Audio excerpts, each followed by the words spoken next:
Hello and welcome. Welcome, attendees, to this very exciting evening. Very unusual, very thrilling to have all these special people in the room. I can see people are already piling in, which is great. And we're just going to take a couple of minutes and let people show up, let people remember that they had something they were planning to do at 7 p.m. and remember to log on and go to their email and find the link. I'm Rachel Fishman-Feddersen. I am the publisher and CEO of The Forward. I'm going to give a little formal intro in a couple of minutes, but if you're wondering who I am, that's who I am. I see some familiar names. I see Elya Polevsky and Hal Lux and going through the names. Welcome, everyone. Jodi is putting in the chat, as you are joining us, please put in the chat your connection with The Forward or your favorite ice cream flavor. We often do favorite ice cream flavor as the icebreaker, but we thought tonight might be a nice night to say what your connection with The Forward is. And I can say, for me, my connection with The Forward is that I work here, and that my grandparents read The Forward back in 100 years ago in Baltimore. And when I got this job, my parents got me a big poster of a Yiddish play, Zwei Kunilemels, and it's up on the wall of my office because it's very exciting to the entire Fishman family that I work at The Forward.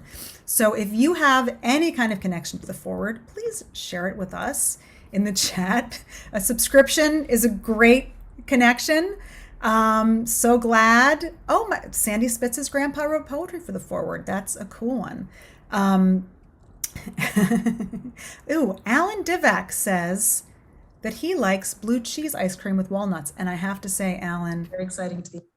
That is the first time I've ever heard of blue cheese ice cream with walnuts. Really. I'm almost wondering if that's some kind of weird joke, but maybe it isn't.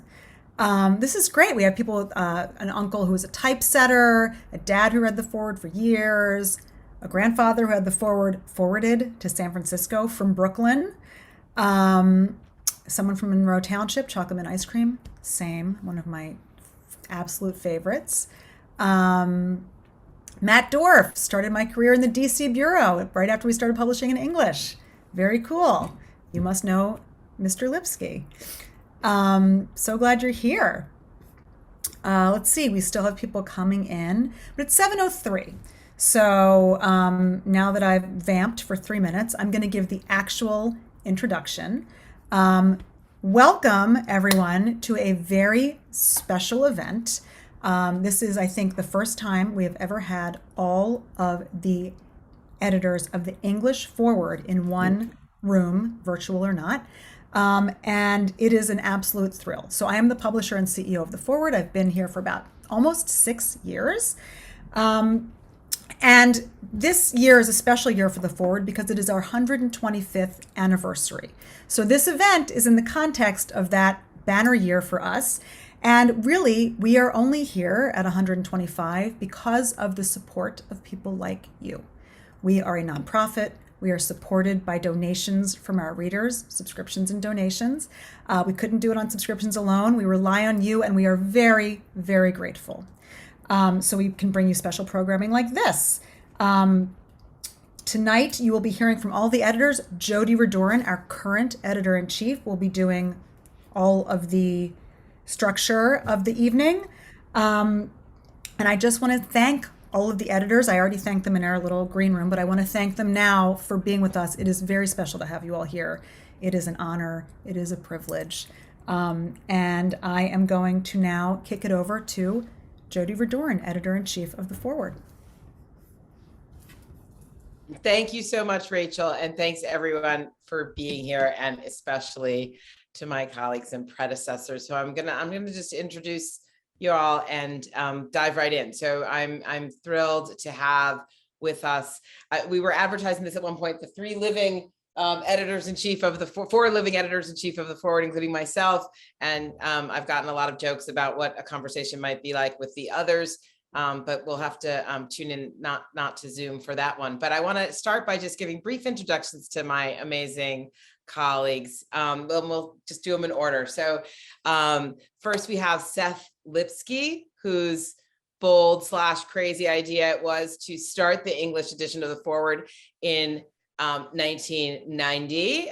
He created the Forward in English after, what was that? 93 years of publishing only in Yiddish, and ran it for a decade. He was the president and editor. And then a couple of years later, founded the New York Sun. He led that paper for 7 years, closed down the print, and actually continued it online. And then just recently, I think a month ago, relaunched the New York Sun, which we will talk about a little bit later. Before coming to the Forward, Seth worked for the Wall Street Journal. He was the foreign editor. He spent a dozen years abroad reporting there, 6 in Asia and 6 in Europe. And he started his journalism career while in the Army after graduating from Harvard, where he was a combat reporter in Vietnam for the Pacific Stars and Stripes.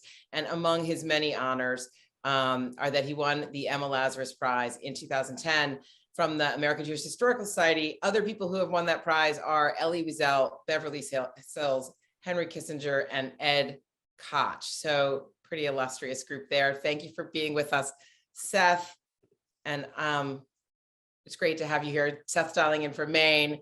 I believe he has a martini at the ready for if things get too difficult. He's always got one. And it's great to have you here. I'm going to bring the editor, right? I'm going to bring in our other colleagues, and then we'll get going. But so next, who took over the pen, the editor-in-chief's pen from Seth is JJ Goldberg, who's calling in from Manhattan tonight. He is, of course, an editor emeritus of the Forward, ran it from 2000 to 2007. And before being at the Forward, he had been the U.S. bureau chief for the Jerusalem Report, the very famous in its heyday Israeli magazine. He was managing editor of the Jewish Week, and he was a nationally syndicated columnist in many Jewish newspapers, among many other things. He has written a bunch of books. One is Jewish Power Inside the American Jewish Establishment, which was among the most 100 important books the year it was published. And he also wrote Builders and Dreamers and the Jewish Americans. And before he got into journalism, JJ lived and worked in Israel throughout the 1970s. He was an education specialist at the WZO and was a leader of Kibbutz Gezer, where I have spent a lot of time and have many friends. So welcome, JJ. And JJ handed over the editor's laptop, I guess, by then to Jane Eisner, who was editor-in-chief of the Forward from 2008 until 2019. She is now director of academic affairs at the Columbia School of Journalism and a regular contributor to the Washington Post book section, does a lot of other freelance work as well. Before coming to the Forward, Jane was a foreign correspondent and editorial page editor and columnist at the Philadelphia Inquirer, also City Hall bureau chief there. And she was then vice president of the National Constitution Center. She's taught at Wesleyan and at where she also graduated. She's taught at UPenn. She's teaching right now a politics seminar at Columbia. And she is the author of a book called Taking Back the Vote, Getting American Youth Involved in Our Democracy. So hi, everyone. It's like, hello. Hi, Jodi. Four of us have never been in a real room together. It's nice to be in a Zoom room with you. And I just want just a little bit of tachlis for the audience. You are totally welcome to post to the chat. Please post to everyone any comments you have. But if you have a question that you'd like me to post to the panel, please use the Q&A button at the bottom of your screen if you're on a laptop, or on the side if you're on a phone, so that we make sure to see it, because sometimes the chat gets crowded and we don't see it. Also, you will get a video of this conversation emailed to you, so don't worry about that. We'd love if you share that with your friends. And I think that's all the business of the day. So going back to the order that I introduced you, I'm going to start with Seth to tell us a little bit about what we want to talk today about the history of the Forward, of course, but really also the current and future situation for Jewish journalism, for community journalism, for journalism in general. And I feel like we have a lot of really interesting different perspectives on this question. And so I wanted you to talk, we want to get through the history a little bit, but talk, Seth, about where you got this, what led you to found the English Forward, and when you did it, what was the Jewish world like that you were trying to cover? What was the media world like? What were the kind of particular challenges and opportunities that you saw for this new publication that you were creating? Well, thank you. It's nice to be here with all of you, our readers and former colleagues. And I can't remember a day in my life when I didn't intend to start a newspaper in New York City. Somehow that became my goal in life. At the Wall Street Journal, we were very involved in the Jewish beat through Israel. And I became, when I became foreign editor of the Wall Street Journal, the first thing I did was take a week off, or not a week off. I went to Israel for a week and did nothing but read and walk for a week. I didn't see anyone. I read Chaim Weizmann's memoirs. I read Herzl's diaries. I read biographies. I read Jabotinsky. And it was a huge story at the time. War eventually broke out. And I just got to a point where in my career where I realized I was more interested in the Jewish story than it seemed logical to try to slake my thirst for it at the expense of the journal. And so, having looked around for years at a paper to try to buy, I tried to interest the Forward, which I did by approaching Simon Weber when he was in the hospital with a broken hip. And we went to dinner. We had a great time together. I was courting him in the Forward and Amity as well. She came along on some of these expeditions, but Amity, for those who don't know, was Seth's colleague at the Journal and then became his wife. And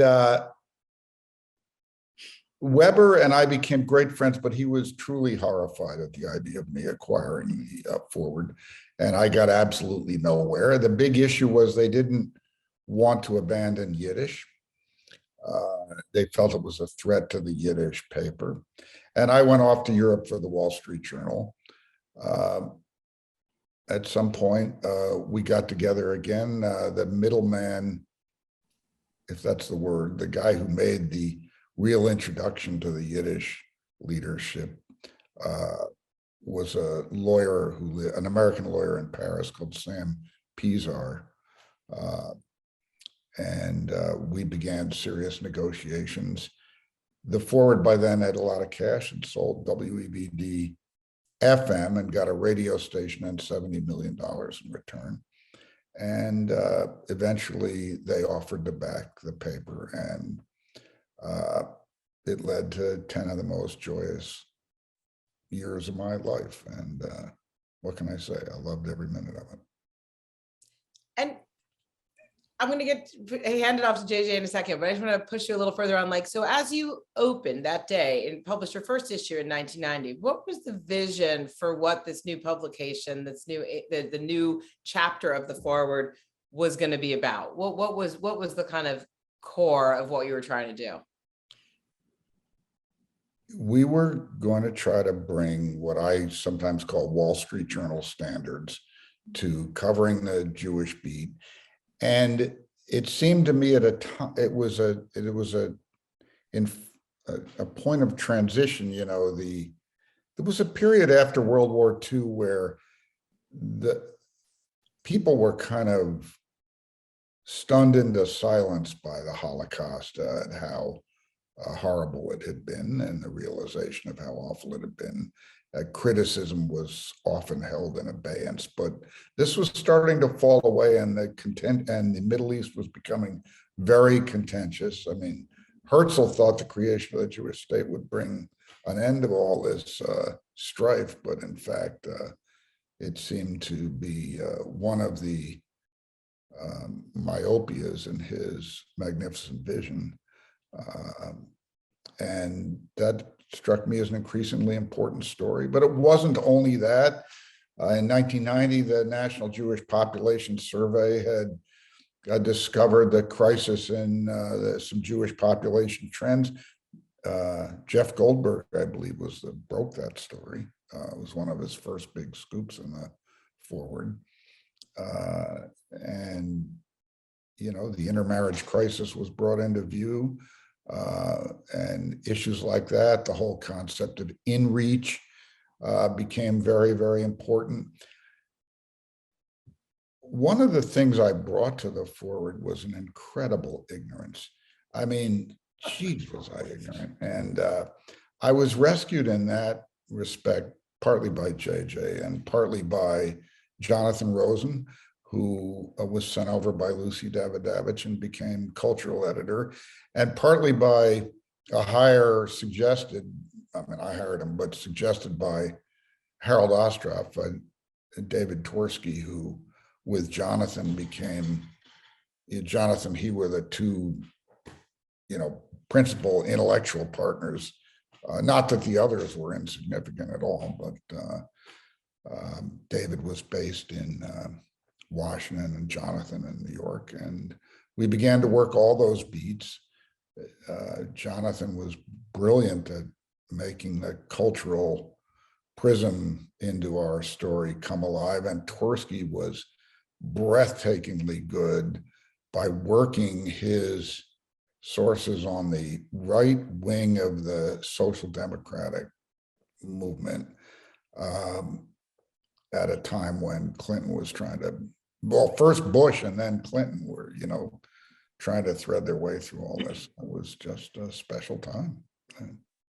So, JJ, I want to turn to you. I mean, unique among the four of us, you really spent your whole career or most of your career in Jewish journalism, whereas for, I think, Jane, Seth, and I, the chapter in the Forward is the only time we were really doing Jewish journalism. So I'm interested in so you come in as, you were involved in Seth's era, right? As a writer and editor, but then you came in as editor-in-chief in 2000. So tell us, in that moment in the Forward's life and in the kind of, again, journalistic landscape, like what did you see as the biggest challenges and the biggest opportunities for the Forward? What did you feel like your mission was in terms of the next chapter?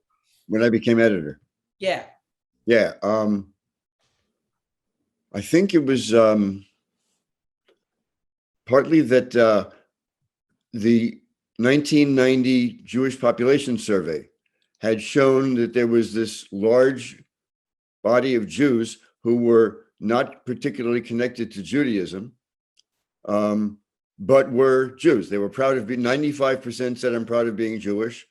70% said, I feel connected to Israel. And 20% said, I keep kosher or go to synagogue. So there was this large population of Jews who I felt like didn't feel connected to the Jewish community, didn't feel what was going on in the halls of the Anti-Defamation League and AIPAC and so on had nothing to do with them. I'd actually, when I was doing my syndicated column, I managed to do a story about Jewish cab drivers in various cities. And there's this large underclass of not wealthy Jews who feel very unwelcome in the community.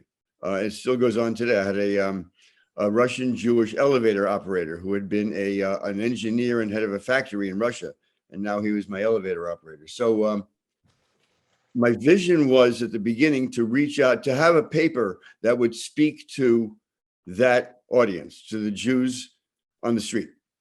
It was sort of I wanted to recreate what Abe Cahan had done, which was to create a paper in the language of the ordinary Jew. I didn't do that. It didn't work. I found myself edging, partly because of my own instincts, and partly, I guess, because it was easier. Becoming a journal of ideas, sort of on the spectrum of The Nation, The Forward, The New Republic, The Weekly Standard. It got some traction. We did some big stories. The Rubashkin agri-processors plant and their labor problems in Iowa. I had a guy go to Uganda and Rwanda for a month and a half to do a story about the civil war in Congo, which ended up being a story about this terrorist movement in Uganda, the Lord's Army. And oddly enough, the Times did a big magazine story about it about 2 months later. I found they kept on quoting us and not giving us credit. I complained, they said they wouldn't do it anymore, and they kept doing it.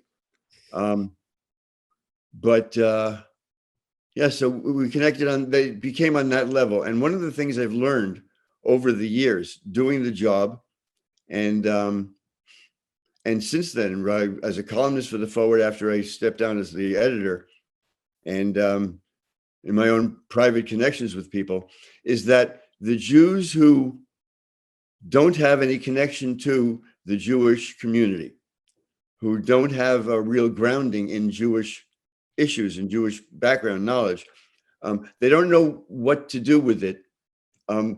The survey had shown in 1990 that I think 52% of Jews who got married in any given year were marrying non-Jews, which meant that if you picture it, if it's half of them marrying non-Jews, then the other half are marrying each other. So there's 4 marriages, if 4 Jews, 2 of them are marrying non-Jews and the other 2 are marrying each other, which means 3 couples, 3 children in the next generation, 2 of whom have a single Jewish parent.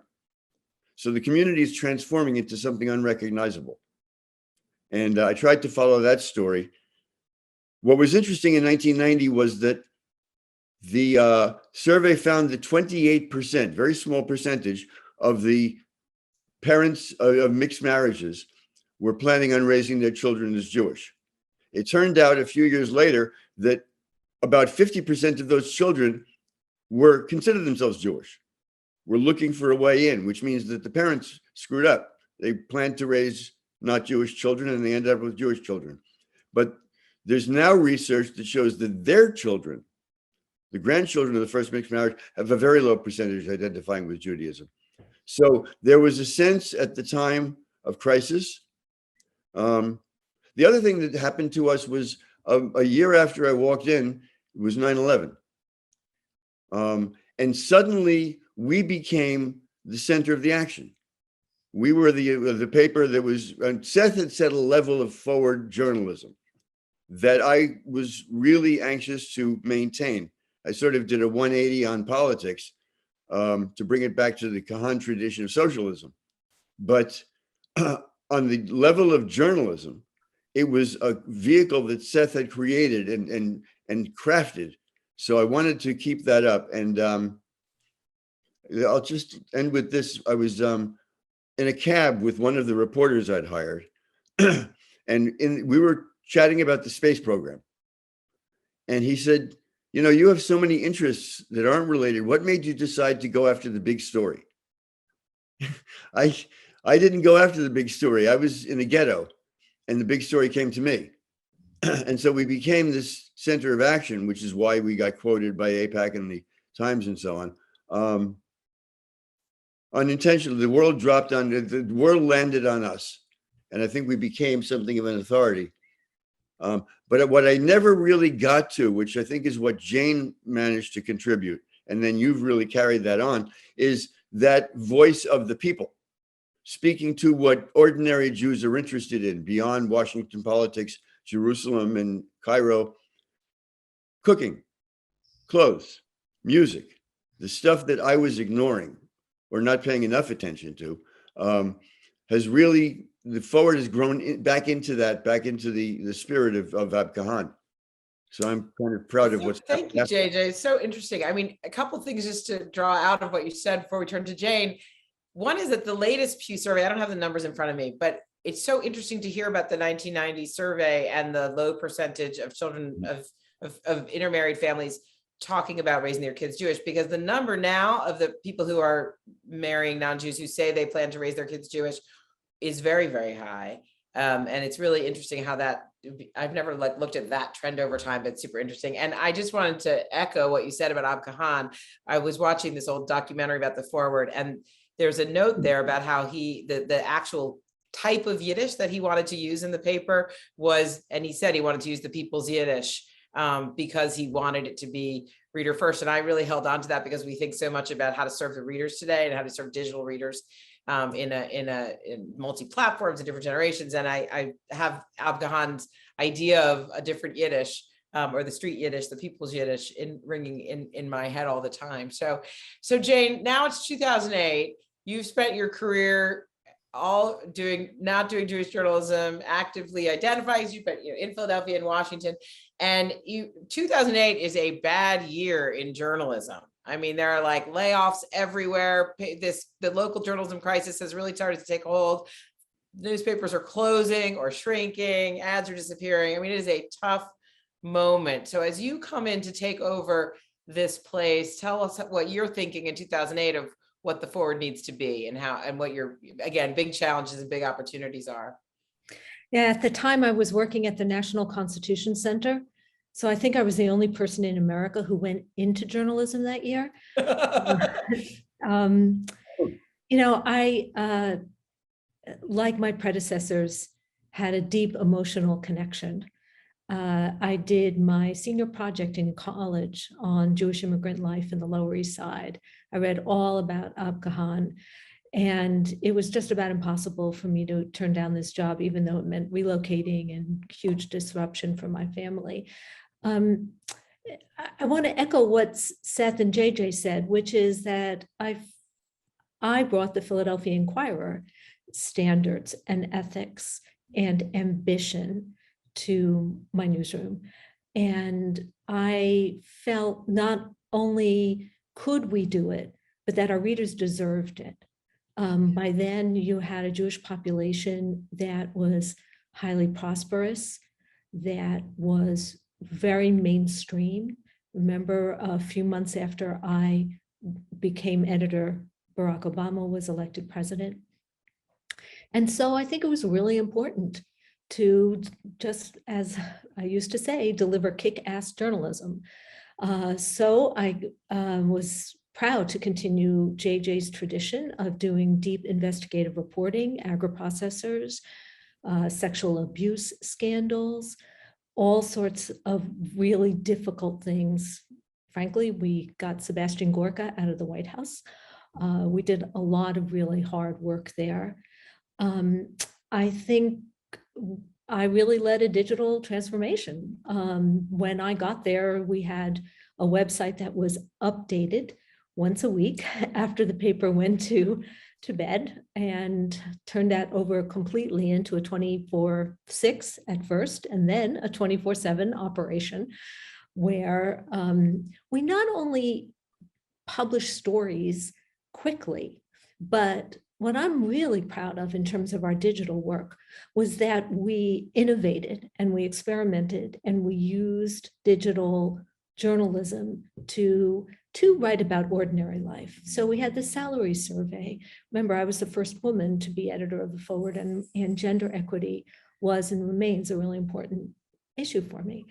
We had a synagogue survey. We did a college guide. We had an interactive program where readers told us about their most inspiring rabbis. We did audio and used that to help shine a light on great cantors in Jewish song. I think there's so much that digital journalism can do to involve the public and take digital storytelling to new places. I oversaw the Pew survey. It was my idea, frankly, with all due respect to the Jewish population survey. It was by the Jews for the Jews.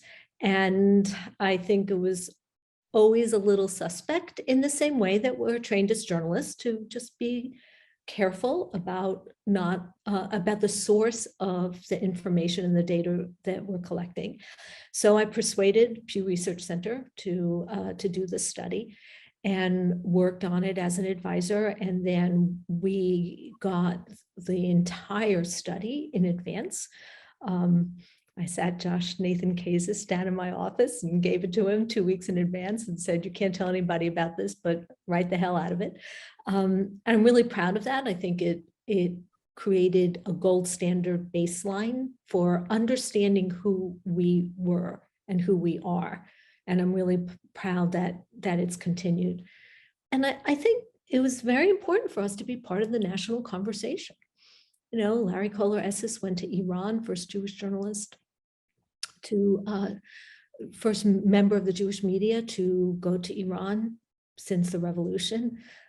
When I interviewed President Obama in the Oval Office, I was the first member of the Jewish media to ever interview a president in the White House. I had that incredible opportunity to interview Ruth Bader Ginsburg of blessed memory. I think it was really important that our journalism be in the greater context of the American conversation, because Jews were in the greater context of the American conversation. And at the same time, I think we very carefully, sometimes painfully, we examined the relationship that American Jews had with Israel. This was, Benjamin Netanyahu was Prime Minister of Israel during just about my entire tenure. And that created a lot of challenges.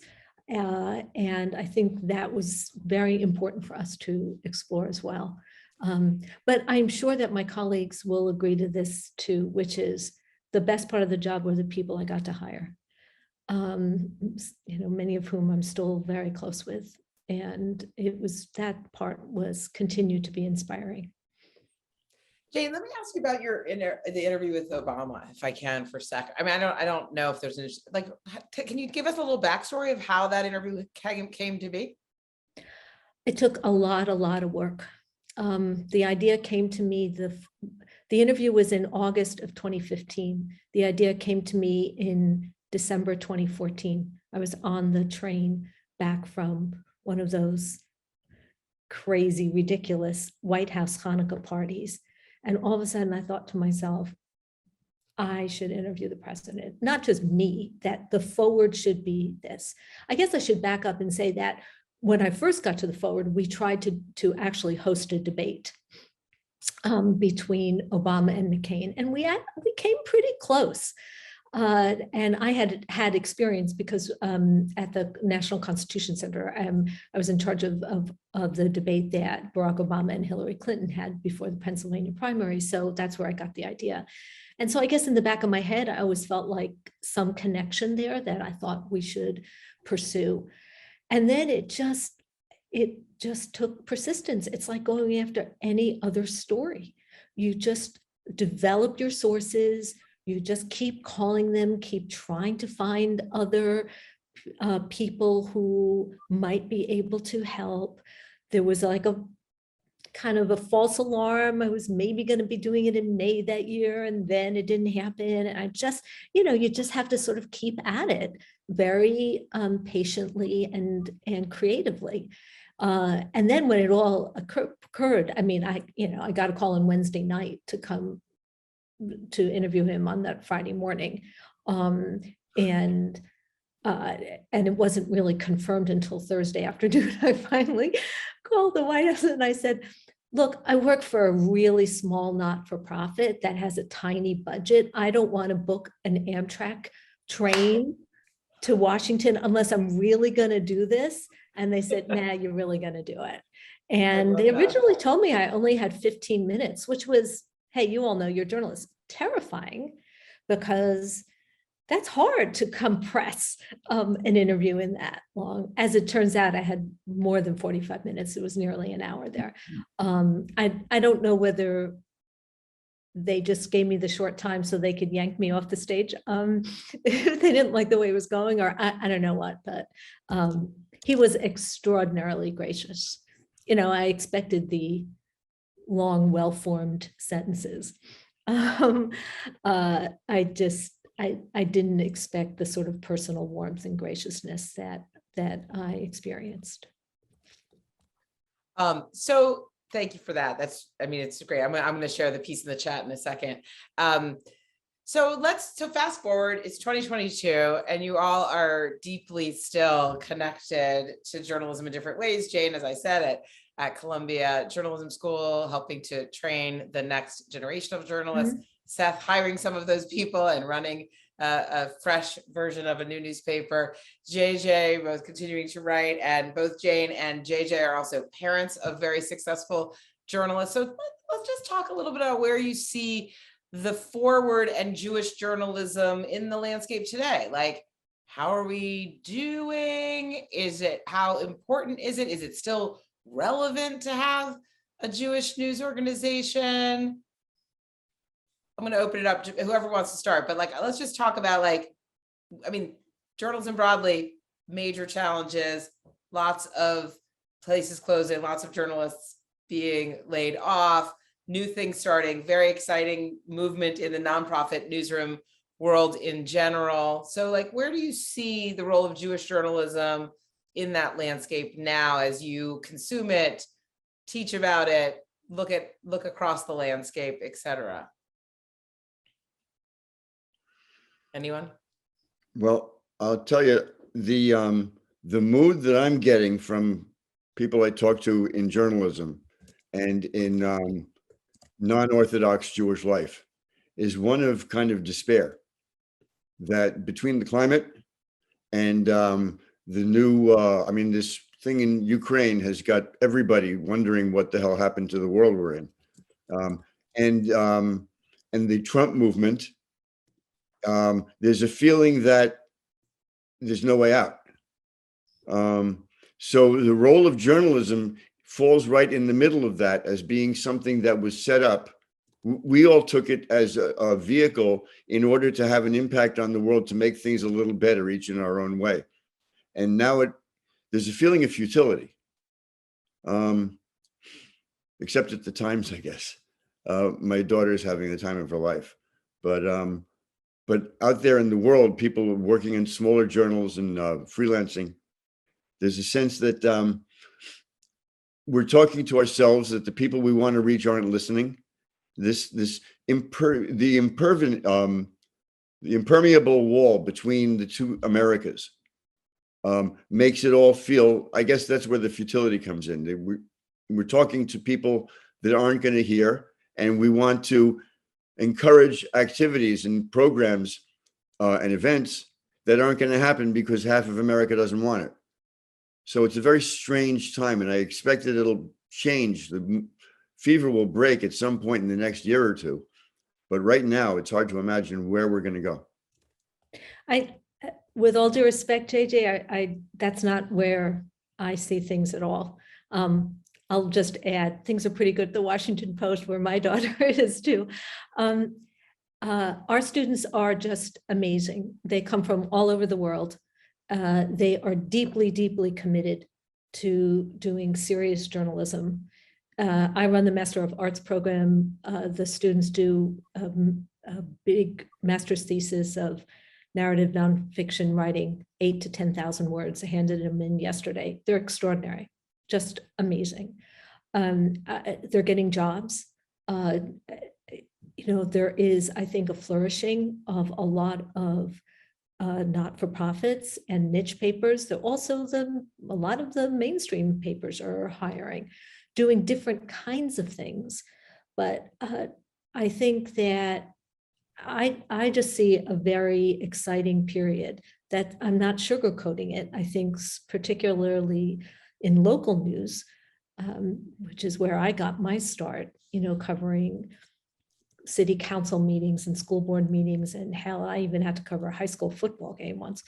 But there still is a lot of concern from a civic perspective, but there is just extraordinary journalism going on now, using the digital tools that we now have, and also just a lot of courage. I mean, look at the bravery. One of my colleagues at the journalism school was injured in Iraq and Ukraine, and his colleague was murdered there. And the bravery of people to go and tell stories, I find really, really inspiring. I don't feel responsible for righting all the wrongs in the world. I think it's our job to explore them. used to bore my staff with this, but I have like this little mantra that I always felt a news organization should do: inform, reflect, campaign, connect. And that's what we do. And there are still a whole lot of people out there who want to do it. You know, I would put myself more in the Jane Eisner camp here. Well, that's a I, first. I find what's an incredible sense of purpose and excitement among the young journalists that are coming to the Sun now.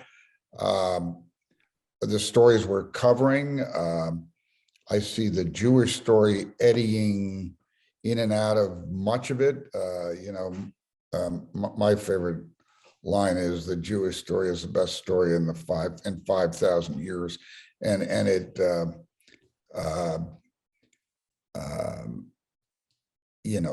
I think David Steinman sent around in his email today a piece about how the University of Chicago is the most anti-Semitic campus in America, or one of the 10 most anti-Semitic campuses in America.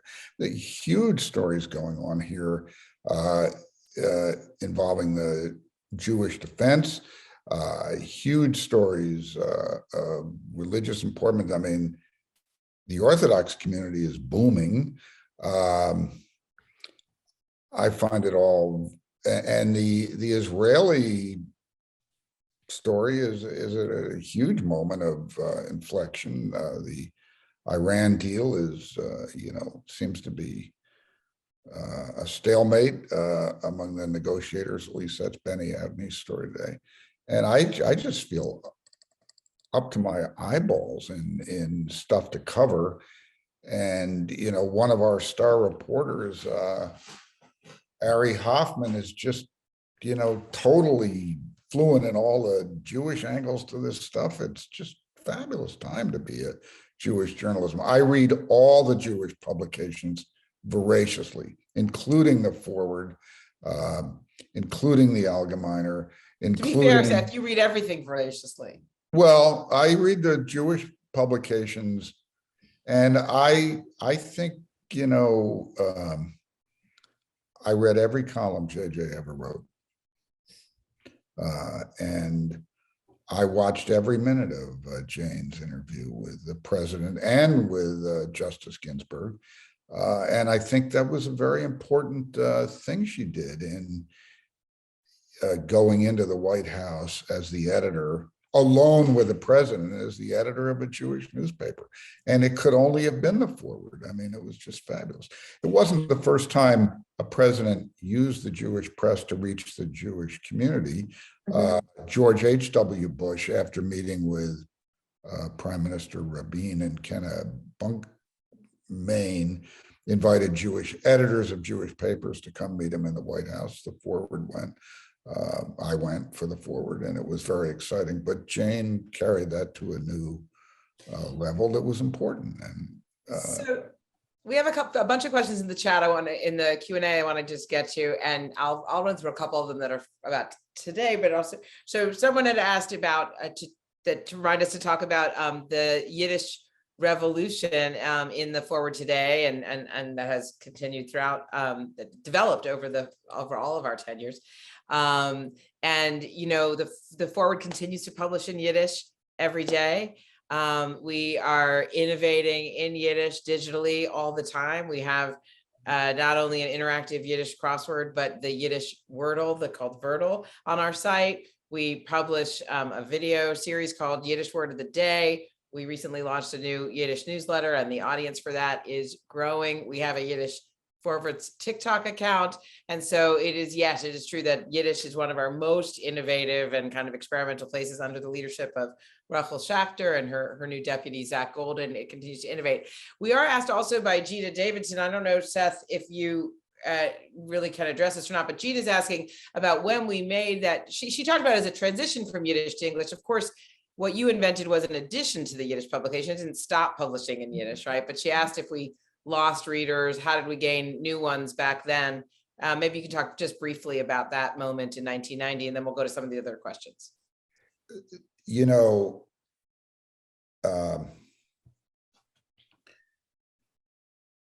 Yiddish was there were a lot of objections to the English paper within the Forward Association at the beginning.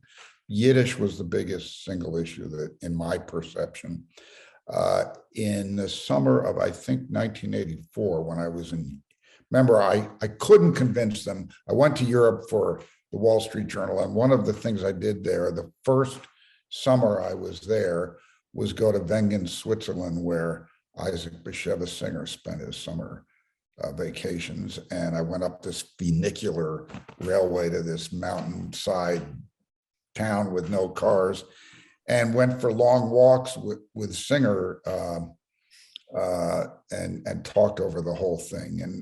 And he was very resistant, but he eventually came around at a breakfast at Simon Weber's house, which also convinced me that editing the Forward could be just extraordinarily exciting.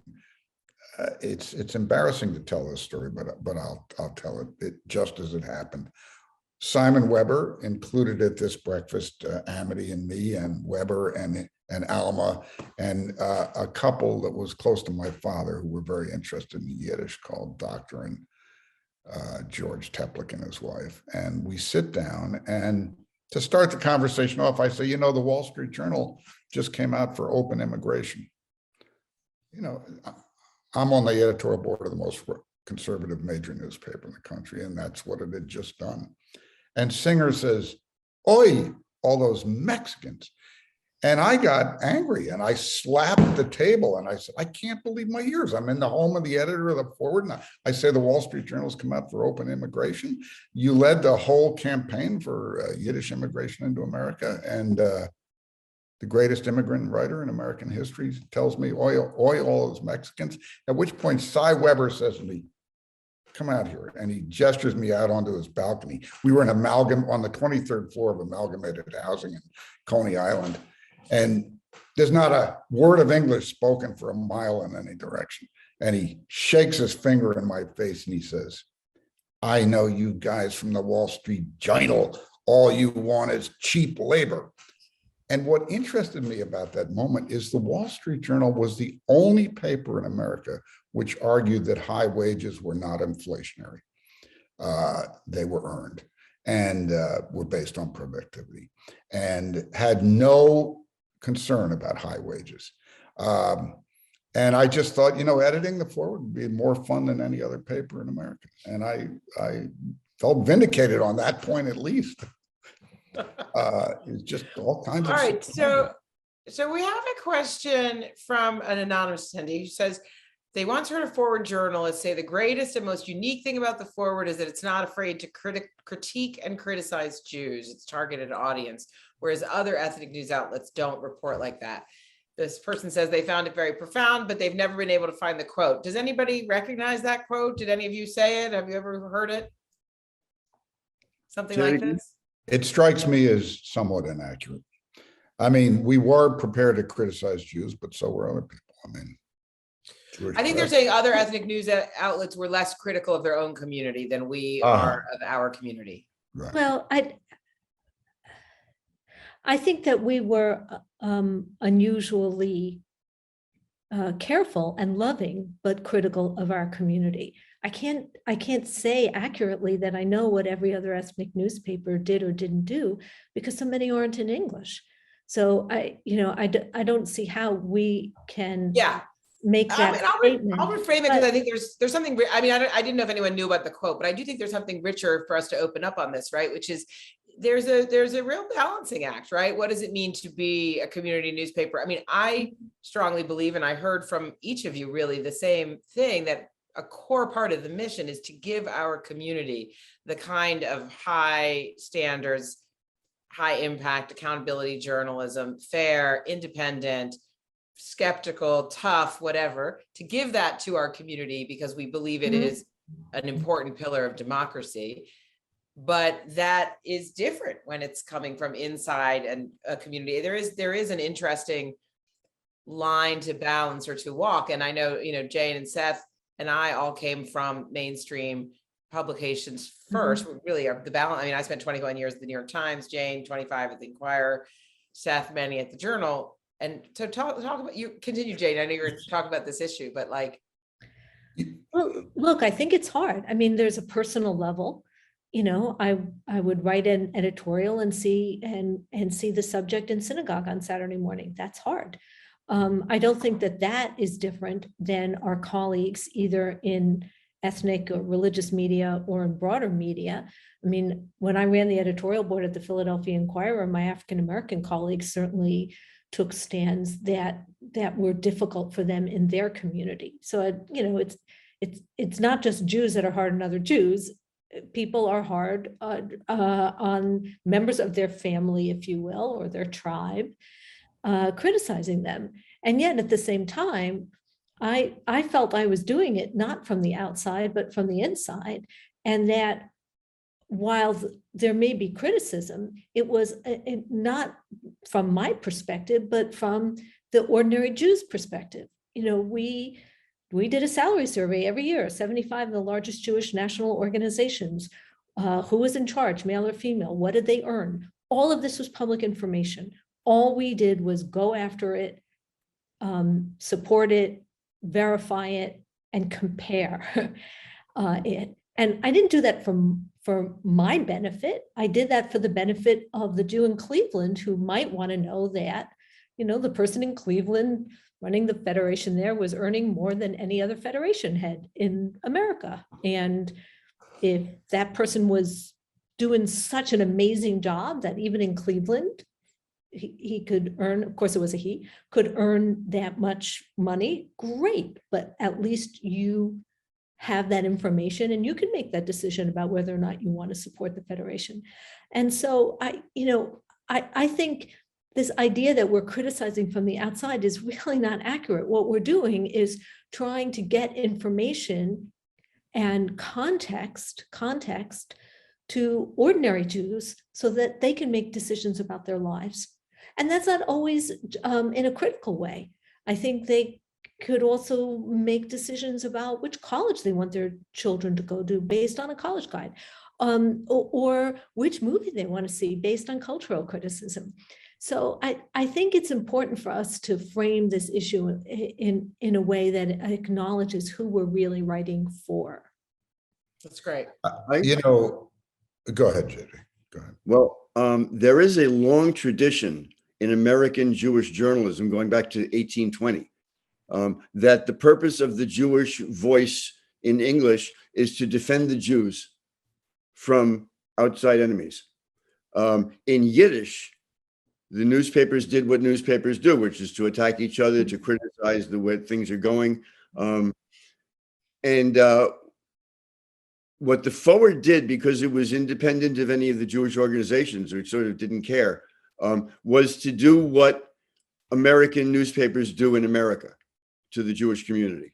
I remember, well, first of all, there's somebody mentioned, I think it was Seth a while ago, that the population surveys were somewhat suspect.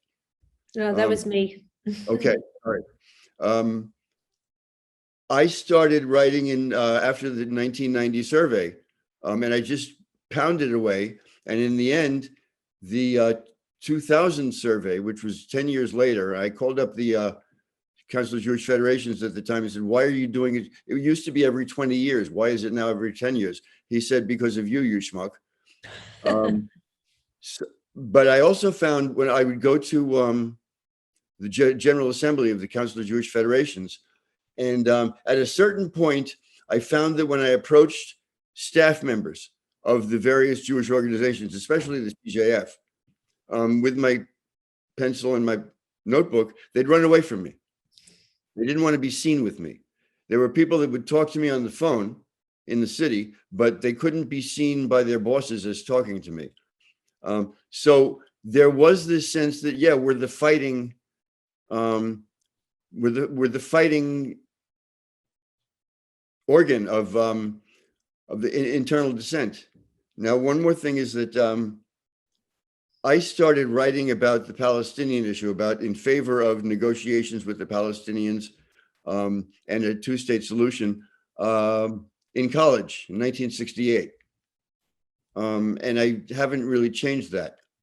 I got into journalism basically because I had never had any ambition except to live on a kibbutz for the rest of my life. When I left kibbutz, I started working for Jewish organizations. And finally, the head of Jewish communal service at Hebrew Union College, Jerry Bubis, took me out to breakfast.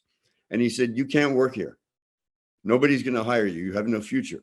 You should go into journalism." So I did.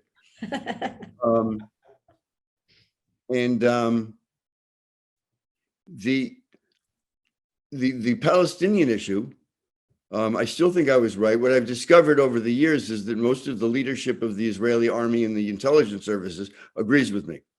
In fact, it was because of stuff I was writing that they were coming to me to feed me information, the heads of the IDF.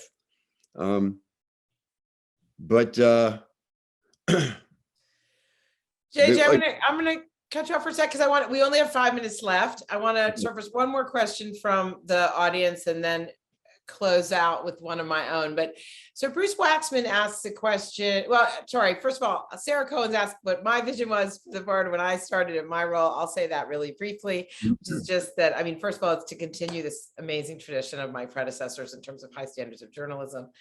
We are aiming to really restore the Forward to its historic place at the center of the American Jewish conversation, hosting and driving that. We're really committed to being the platform for civil discourse on everything that divides our communities. And I think something that JJ mentioned is just like, I really strongly believe that there's so many reasons why, so many barriers to entry into Jewish connection, Jewish community, Jewish identity, that in lots of the organized Jewish world, whether that be AIPAC or synagogues or whatever, that doesn't work for people. And the Forward, it seems to me, is we have something for every type and stripe of Jew. We want them to be able to see themselves in our pages, also challenged by them. And we just really want to meet those people where they are and be a place where they can connect, engage with their Jewishness in any way, whether that's about politics, about Israel, about religion, about culture, about food, or whatever. So that's kind of broadly the vision. Bruce Waxman asks, how can the Forward keep independence in this time of polarization and huge sums of money being spent to influence the direction of the country? And that's really a big part of what my vision is for the Forward we have today, which is that there is this horrible polarization in the country and in our communities. And around that polarization is a crisis of misinformation and disinformation. And I think the answer really is, for me, and I want to open up to all of you about not just the Forward, but the journalism landscape more broadly. It's really about the skeptical and serious journalism that I think Jane articulated and all three of you articulated. It's like, so what can we do in the face of polarization and to remain independent and to remain kind of fierce and fair, is to report the hell out of stories and be skeptical and report widely and broadly and check all the facts as many times as we can. But what do you all say? How do we stay independent in this kind of sea of misinformation and of highly paid campaigns to fuel polarization? Briefly, because we're running out of time, but each of you want to, Seth, you want to take a stab at that?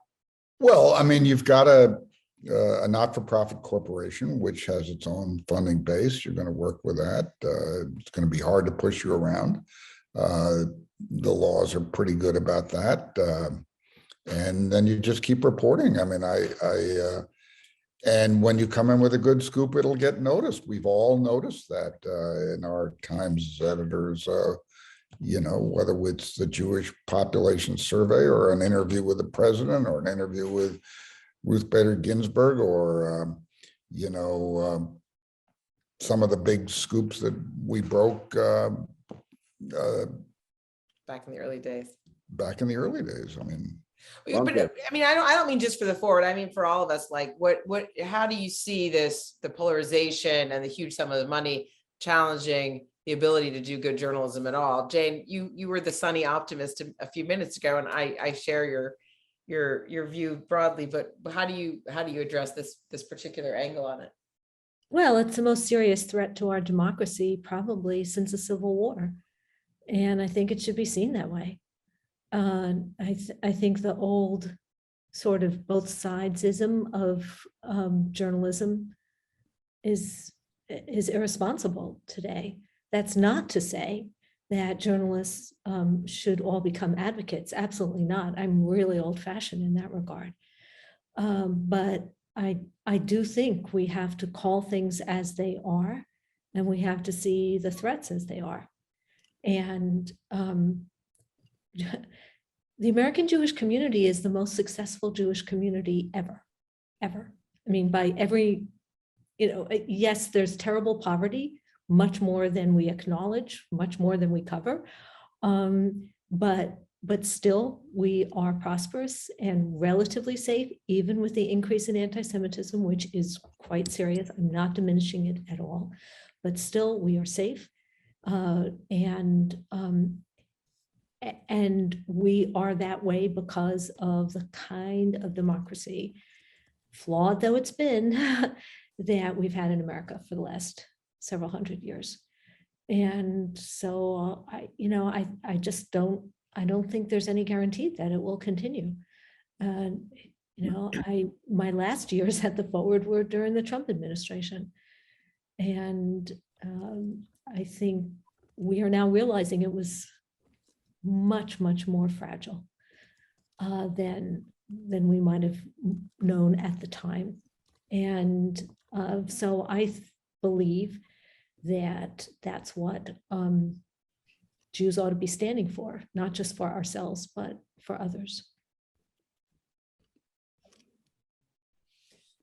So one of the things I kept promising as we were advertising this was that I would ask you what Cahan would make of the world today. 125 years after he founds the Forward, what would he make of Jewish journalism, of the American Jewish world? We have like no time left, but if each of you has perhaps a pithy thing, one sentence to one reflective thought on what our founder might make of what we're up to, what we've made of his legacy. Start with JJ, Jane, and then let Seth have the last word. He would be surprised, I think a little bit disappointed, that the community had wandered so far. First of all, the politics had gone to the right. The Jewish working class that he was speaking to and for has become a Jewish upper middle class, and the issues that the progressive movement is taking up about gender and race have so little to do with the troubles of the working family. So I think he'd be disappointed. I think he'd be shocked. Okay. Yeah. Jane? I really want to defer to Seth on this, since he literally wrote the book about Cahan. I don't know. The part of me that always related to him, obviously we have a great many differences. I don't think he could have imagined a woman in this role, but I felt like he really stood for something.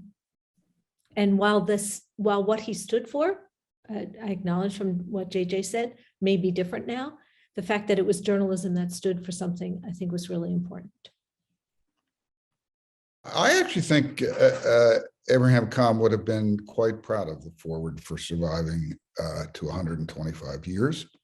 I think he would have liked all the people who work for it, and Jews like those who have rallied to its flag, whether it be J.J. Goldberg or David Twersky or Jonathan Rosen or Jane Eisner or Jodi Rudoren.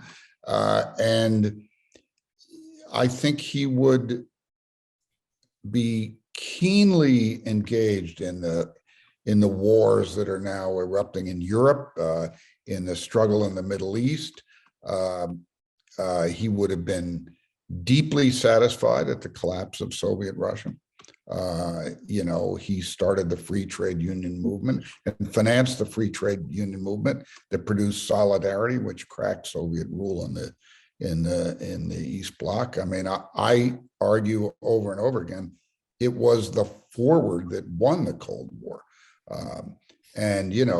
Lane Kirkland used to come around the Forward during the years when I was editor, and I love to tell the story. I once said to him, Lane, people say our victory in the Cold War was a result of a conspiracy between Ronald Reagan, John Paul II, Margaret Thatcher, and you. And he said, they had nothing to do with it. You know, I think he would have been proud of the Forward. And I think, you know, obviously times are different, but the idea that a paper he created is still inspiring a new generation of journalists and still covering the world, I think he would have felt right at home. Thank you, Seth. And I will actually, Pardon Not me? about, I agree with Seth, and I was being pessimistic about the world, not about the Forward. Right. that's fine. That's fine. I will say one more thing, which is someone asked in the questions about, you know, digital versus print. And we get to ask that a lot. And I think that Cahan would love digital. I think he was a reader's editor. And I think that in ways that Jane talked about earlier, there are so many ways in which being digital gives us that more intimate connection with our readers, whether that's through email or through social media or through podcasts.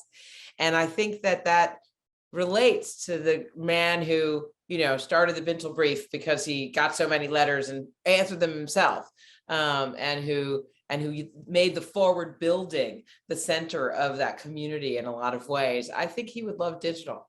That's my hopeful thought. So thank you everybody so much for joining us tonight. Thank you, Jane and JJ and Seth, for your amazing leadership and stewardship of this storied institution that I'm so honored to help run today. And thank you to our amazing audience for joining us with your amazing connections to our institution and our history, and for your excellent questions and comments. We really, really appreciate it. As I said, you are going to get this video in your email for registering. I hope you are already signed up for the Forward's newsletters. If you are not, go to forward.com/newsletter-sign up. They're free. And join us for future Zoom events, which you'll also hear about in your email. And follow Seth and Jane and JJ and the New York Sun as well. So thanks again for being with us. And I agree with Robert Lifson, for the next 125 years, we can all meet back here again. And I will also say thank you to all the panelists. Thank you so much. Thank you, Jodi. Oops. And thank you, everyone. Thanks all. Thank you. It was really wonderful. It was really special. I just, you know, thank you again. And we will, you know, hopefully see you back again soon. Goodbye. Bye, everyone. Thanks.